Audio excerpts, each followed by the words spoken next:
लो, अमन तो अपनी बीवी के लिए 4,000 की साड़ी लाया था।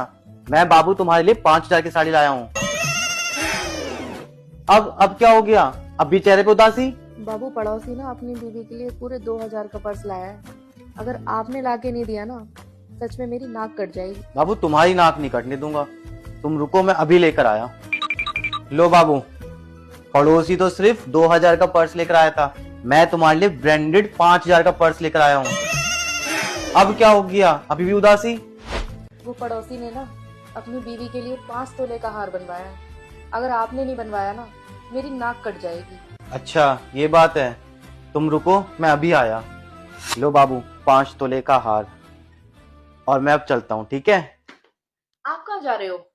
पड़ोसी है ना, किसी की बीवी को लेके भाग गया है। और अगर मैं किसी की बीवी को लेके नहीं भागूंगा तो तुम्हारी नाक कट जाएगी।